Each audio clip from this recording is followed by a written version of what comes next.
अस्सलाम वालेकुम and welcome to ज़रा हटके। मैं हूँ ज़रा खोड़ो और मेरे साथ हैं वसूतुल्लाह खान और मुबशिर जैदी और वज़ीर आज़म इमरान खान। अगर कुछ कह दें और शोर ना मचे ये तो नामुमकिन है, हम सब जानते हैं। हाल में ही यानी कल कुछ ऐसा ही हुआ जब वज़ीर आज़म साहब कुछ चंद पाकिस्तानी सफ़ीरों के साथ एक वर्चुअल टॉक कर रहे थे और उनको अपने ख्यालात बता रहे थे and so on and so for. पहले सुन लेते हैं कि क्या कहा गया, फिर बात करते हैं। इस तरह हम नहीं चल सकते। ये जिस तरह हम अब चल रहे हैं ना, हमारी एम्बेसीज, ये कोई पुराना अंग्रेजों का कॉलोनियल सिस्टम तो चल सकता है, ये मौजूदा पाकिस्तान के अंदर इस तरह का सिस्टम नहीं चल सकता। एम्बेसीज का काम सबसे बड़ा अपने लोगों को, जो जिधर बड़ी डायस्पोरा हो, उसको सर्विस करना है।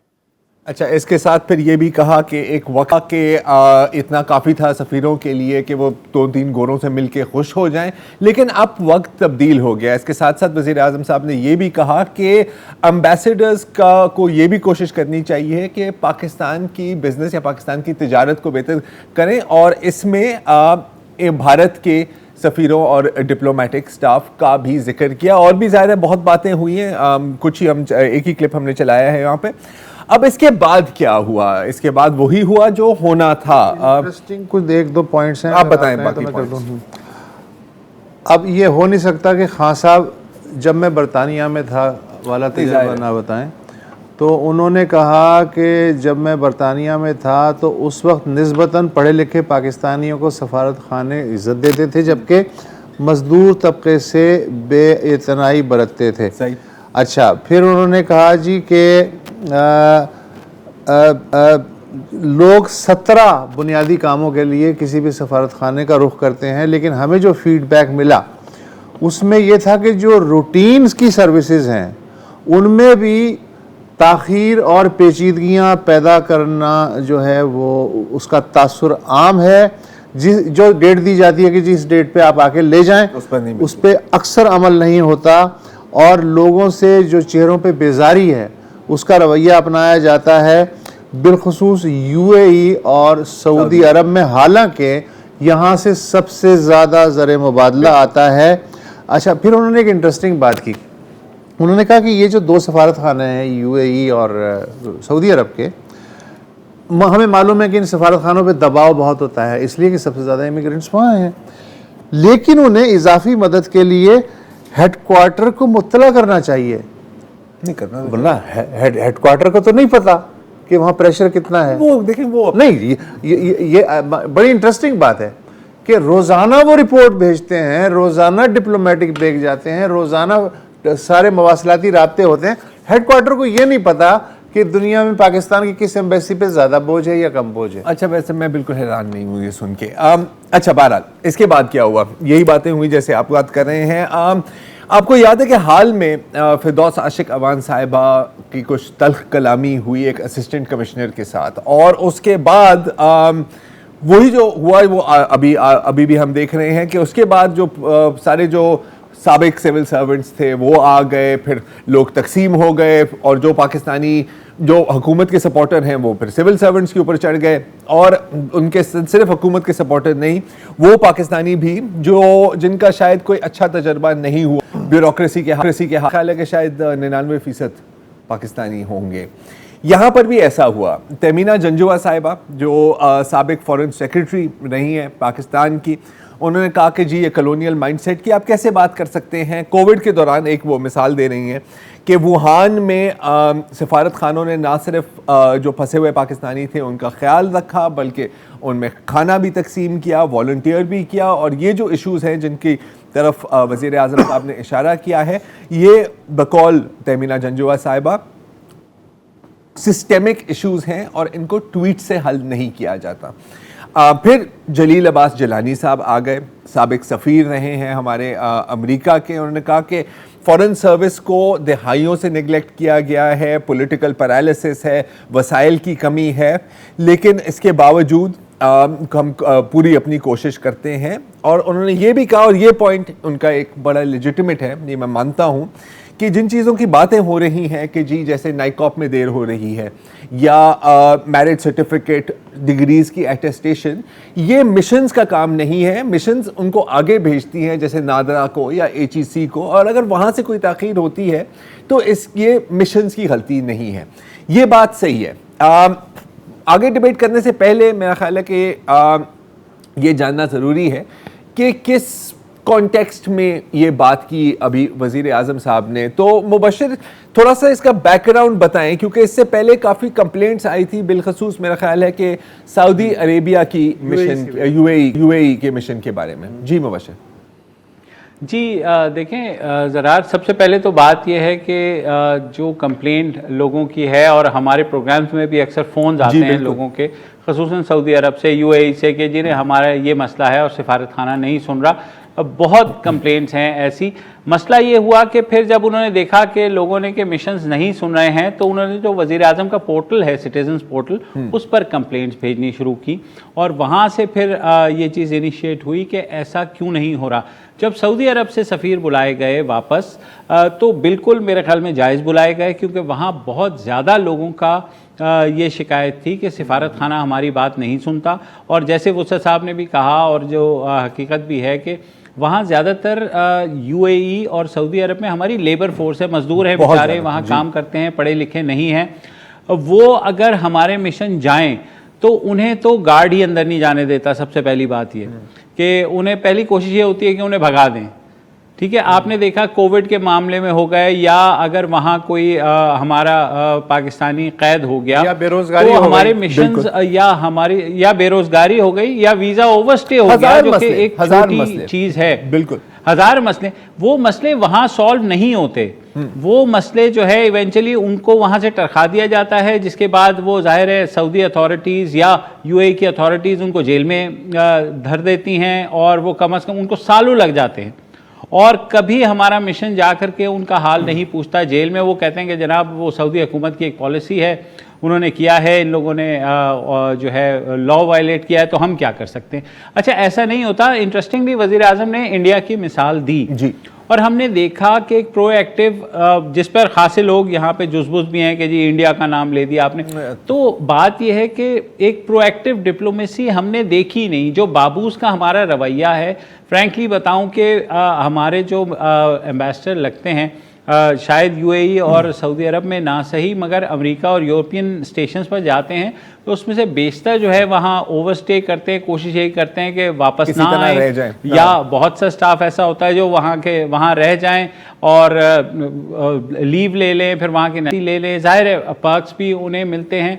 जिस तरह के हमारे मुल्क की हालत है, इकोनॉमिकली हम वीक हैं, मगर आप इनका अगर लाइफस्टाइल वहाँ देखें, और यही नहीं, जब वज़ीर आज़म भी जाते हैं तो बड़ी बड़ी गाड़ियां हायर होती हैं, सारा कुछ होता है, जो जिसको देख के लोग हैरान होते हैं कि अच्छा पाकिस्तान गरीब मुल्क है, लेकिन आप इनके सफ़ीरों की हालत देखें, आप इनके डेलीगेशंस की हालत देखें। तो मेरे ख्याल में ये सारी चीज़ें कंबाइन हुई। वज़ीर आज़म की जो झुंझुलाहट है, मैं उसे झुंझुलाहट इसलिए कहूँगा कि वो एकदम फट पड़े हैं, तो उसकी वजह यही है कि शायद वो ये समझते हैं कि किसी तरह से भी ब्यूरोक्रेसी जो है, या in this case foreign office के जो ऑफिशियल्स हैं, वो उनकी बात समझ नहीं पा रहे, समझना नहीं चाह रहे, या उस पर एक्ट नहीं कर रहे। आपको पता है हर वज़ीर आज़म जब आता है तो फॉरेन ऑफिस में उसका एक खिताब होता है और एनवॉइस के साथ उसकी मीटिंग होती है। ऐसा ही कुछ 2018 में भी हुआ, जब PTI आई, एक बड़ी मीटिंग हुई, मेजर स्टेशंस के एनवॉइस आए यानी सफ़ीर आए,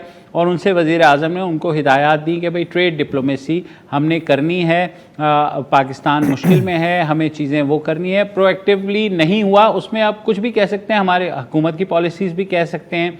फिर ज़ाहिर है 1.5 साल से तो कोविड का मसला भी चल रहा है, तो हमारी इन्वेस्टमेंट्स उस तरह से नहीं आई। अगेन अब आप ये ज़रूर कह सकते हैं, और इस बात तो मैं कुछ हद तक मान सकता हूं, कि इस तरह डांटना नहीं चाहिए और पब्लिकली। ठीक है, मैंने मान लिया, लेकिन अगेन फिर हम ये भी नोट करें कि ये खान साहब हैं, और खान साहब का तरीका यही है, और ये कोई पहली दफ़ा हम नहीं देख रहे। अच्छा, बात जो है बुनियादी बात पर अगर हम आए तो मैं अग्री करूंगा।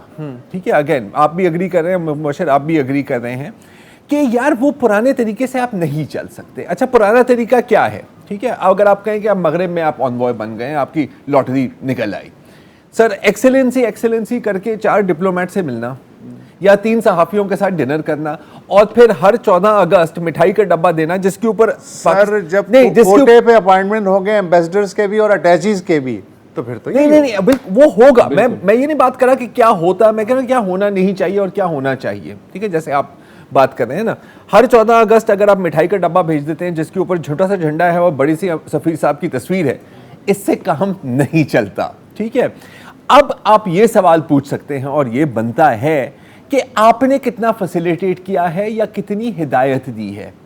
सिर्फ ये कहना कि आपने हमारी मार्केटिंग करनी है ये काफी नहीं है। मैं ये जानना इस तकरीर से पहले भी उन्होंने कोई बिल्कुल हिदायत दी है और इनफैक्ट एक बड़ा आसान फॉर्मूला, एक वक्फा लेते हैं, उस पर बात करते हैं।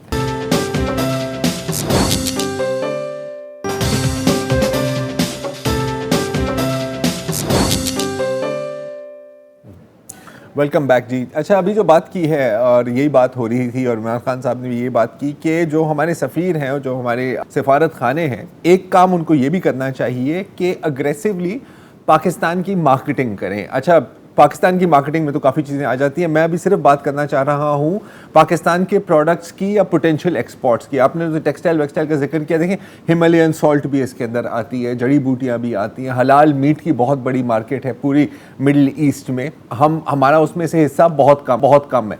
क्यों, ये सवाल पूछने वाले हैं। लेकिन क्या ये बुनियादी काम है? रिवायती तौर पर ये एम्बेसडर का शायद काम नहीं है, अब इसकी ज़रूरत है। लेकिन आप उसको अकेले फील्ड में नहीं भेज सकते कि यार जाओ और माल बेचो, ऐसा नहीं हो सकता। मेरी अगर इसमें से राय लें तो रज़ाक दाऊद साहब की आप मीटिंग कराएं इन सबके साथ, कहें कि सर हमारी ये प्रोडक्शन है, हम ये चीज़ें एक्सपोर्ट कर सकते हैं। रज़ाक दाऊद साहब की बहुत अच्छे कॉन्टैक्ट्स हैं सारे बिजनेसमैन के साथ, सारे एक्सपोर्टर्स के साथ। आप उनके साथ एक मीटिंग कराएं, क्योंकि अगेन देखें, सिर्फ डांटने से कुछ नहीं होने वाला। इनफैक्ट नहीं, कुछ होगा तो सही, वो नाराज हो जाएंगे, काम नहीं होगा। वो इनफैक्ट अब कोशिश करेंगे कि यार काम हम ना करें ताकि ये चीज़ें सैबोटाज हो। I mean it's just a possibility. तो आप फैसिलिटेट करें, आप उनको रास्ता दिखाएं। दूसरी जो चीज़ है मुबशिर, आपको मार्टिन कोबलर साहब का नाम याद होगा, याद है आपको मार्टिन कोबलर साहब, जर्मनी के जो सफीर थे। अच्छा, अब आप वैसे किसी से पाकिस्तान में पूछें कि यार किसी बाहर के सफीर का नाम आप हमें बताएं, कोई नाम नहीं ले सकेगा। मार्टिन कोबलर की अगर नाम भी नहीं जानते, अगर उनकी तस्वीर दिखा दें, ये मार्टिन कोबलर साहब, सब जानते हैं। रक्षा चला, आर्टिकल्स इनके ऊपर लिखे गए सिर्फ और सिर्फ इनकी पब्लिक डिप्लोमेसी की वजह से। अच्छा, इनकी पब्लिक डिप्लोमेसी कैसे चलती थी? कोई प्रेस रिलीज नहीं आता था सर जर्मन एम्बेसी का, इनकी ट्वीट्स आती थी। कभी भाई बैठ के बिरयानी खा रहे हैं, कभी अपनी वोक्सवैगन बग जो जर्मन आइकॉनिक कार है उसको ट्रक आर्ट में पेंट कर दिया, अपनी बाइसिकल लेके वो जर्मनी पहुंच गए, पाकिस्तान रक्षा भी ले लिया था। तो मतलब अवामी अंदाज था। ठीक है, और इनकी वजह से मेरा ख्याल है कि जर्मनी की पॉपुलैरिटी भी बढ़ी है।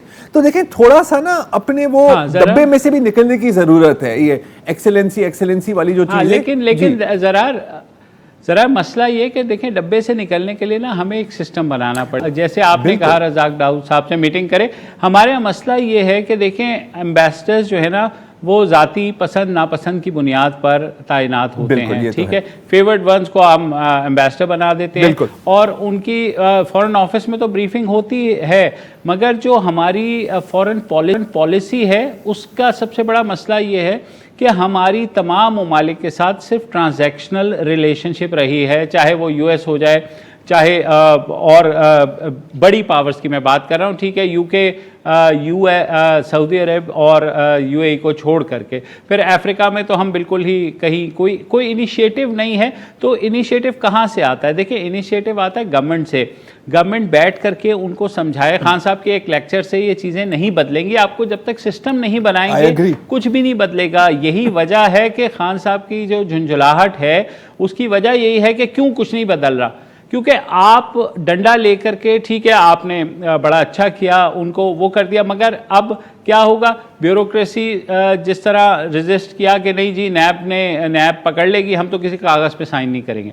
अब यही चीज़ आएगी फॉरेन ऑफिस पे, वो कहेंगे जी हम कुछ नहीं करेंगे, जो हम कर रहे थे हम बैठ गए हैं क्योंकि आपने ये कह दिया है, तो लिहाजा मज़ीद स्टैंड स्टिल पे आएंगी।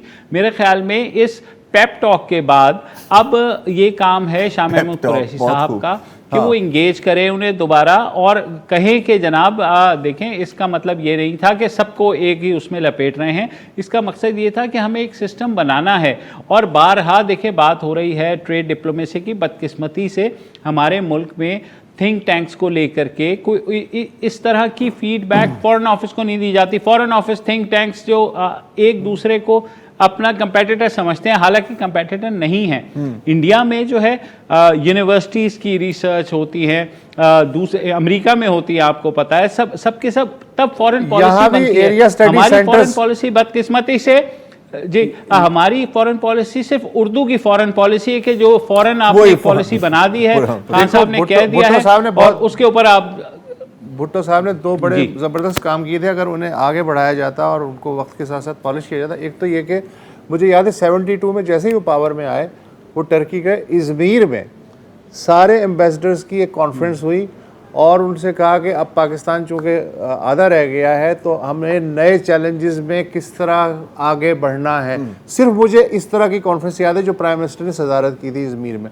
अच्छा, इसके अलावा उन्होंने जो है एरिया स्टडी सेंटर्स हर यूनिवर्सिटी में कायम किए। Area study centre for Europe Karachi university, area study centre for Americas Islamabad Quaid Azam university, area study centre for central Asia Jamshoro. इस तरह मकसद क्या था कि यहाँ जो एक्सपर्टीज़ डेवलप होंगी थ्रू रिसर्च और पढ़ाई और एमफिल वगैरह के ज़रिए, वो फीडबैक जाएगा फॉरेन ऑफिस को। अब फॉरेन ऑफिस उसमें से क्या लेता है क्या नहीं लेता, तो ये लगाया गया। अच्छा, कुछ दिनों तक तो वो चला, आज तक एरिया स्टडी सेंटर्स हैं, लेकिन अब वो उनका फॉरेन ऑफिस से कोई लेना देना नहीं है। तनख्वाहें हैं, वो सब है, रिसर्च भी हो रही है, काम भी कर रहे हैं, डब्बे के अंदर, लेकिन डब्बे में अच्छा मुबशिर, अब ये जो पॉइंट है ये बिल्कुल 100% जुड़ता है। आप अभी जो बात कर रहे थे कि सब अपने डब्बों में बैठे हुए हैं, सब अपना काम कर रहे हैं, किसी और के साथ अपना काम शेयर ही नहीं कर रहे। बस ये है कि यार मैं अपनी टर्म निकाल लूं, मेरी कोई तरक्की हो जाए या कोई प्रमोशन हो जाए या ऐसे कुछ। बेशक आप डांटें, बिल्कुल डांटें, लेकिन डांटने के साथ फिर एक सिस्टम को भी तब बनाने की कोशिश करें, नहीं तो सिर्फ ये बयानात और ट्वीट्स तक ही महदूद रहेगा और इस तरह तो कोई तब्दीली नहीं आने वाली।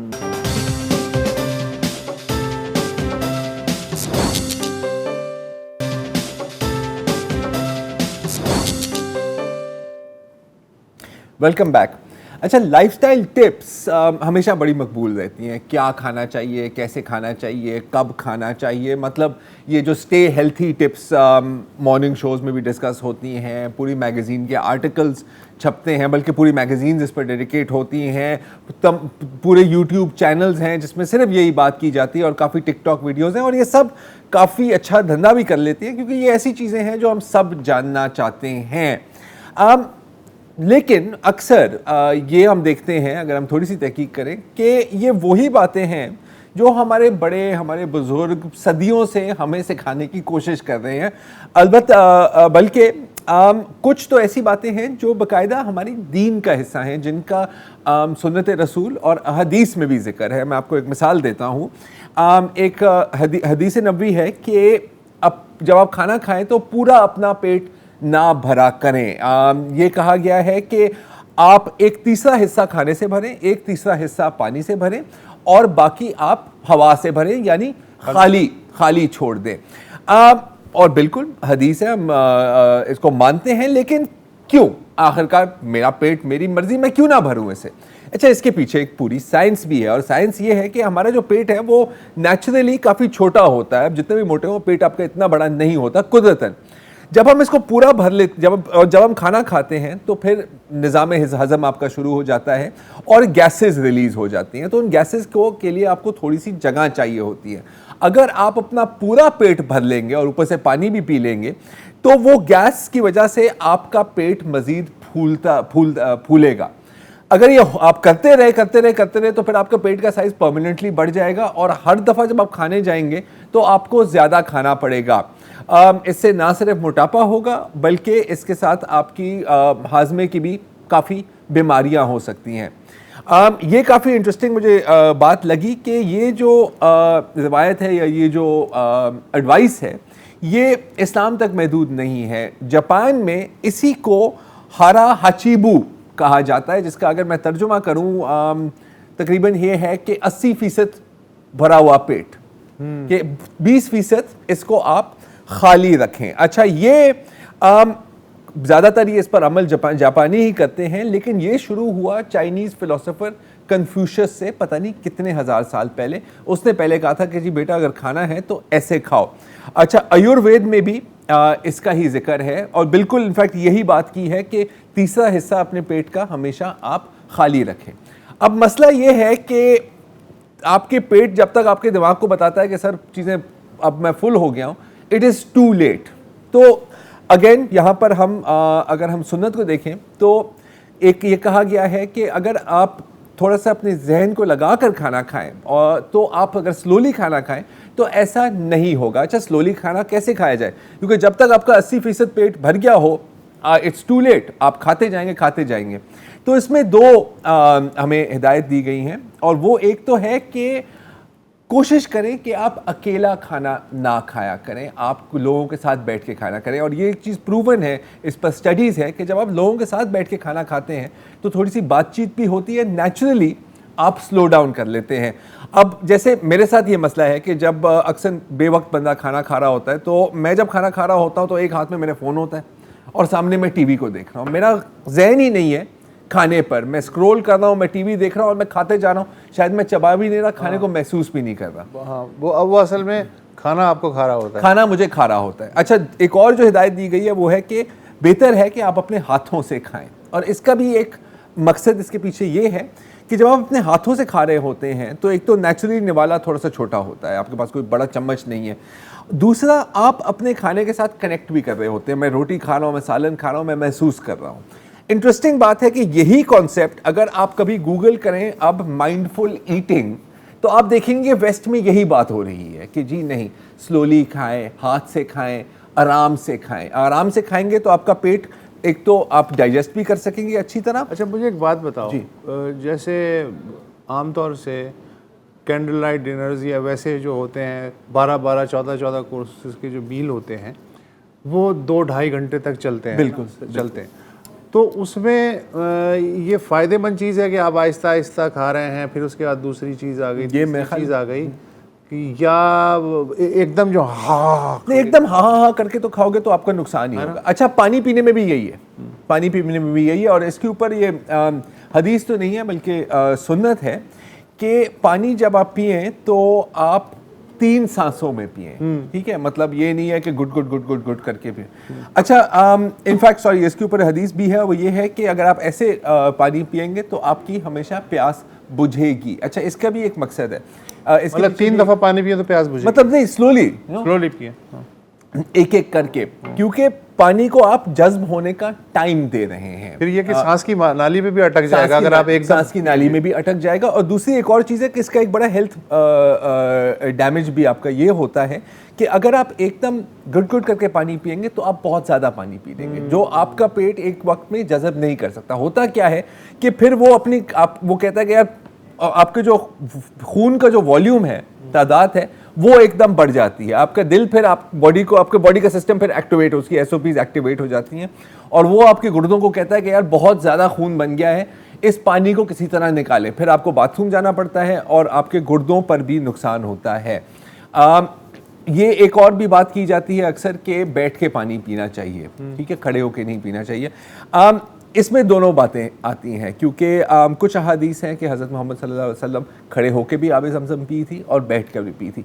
शायद इसका मकसद ये था कि कोई ये ना समझे कि खड़े होकर पानी पीना मकरूह है या हराम है, दोनों की इजाज़त है, लेकिन बैठकर पानी पीने को बेहतर, ज़्यादा अफजल बताया गया। जी, ज़्यादा को बेहतर समझा जाता है। और इसके भी शायद पीछे एक मकसद एक बॉडी केमिस्ट्री की है, क्योंकि जब आप बैठे होते हैं या जब आप लेटे होते हैं, आपके दिमाग को सिग्नल जाता है कि यार अब आप रिलैक्स कर सकते हो। जब आप रिलैक्स होते हैं तो फिर आप चीज़ें स्लोली करते हैं, टाइम में करते हैं। तो पानी अगर आप स्लोली पिए तो वो एक तो जज्ब भी होगा, आपके प्यास भी बुझेगी, और पानी ज़ाया नहीं होगा, मतलब आपके बॉडी को एक्सक्रीट नहीं करना पड़ेगा। अच्छा, अब एक और बड़ी मज़ेदार, अच्छा सॉरी, ब्रेक का कह रहे हैं, ब्रेक के बाद आपको एक और ऐसी मिसाल।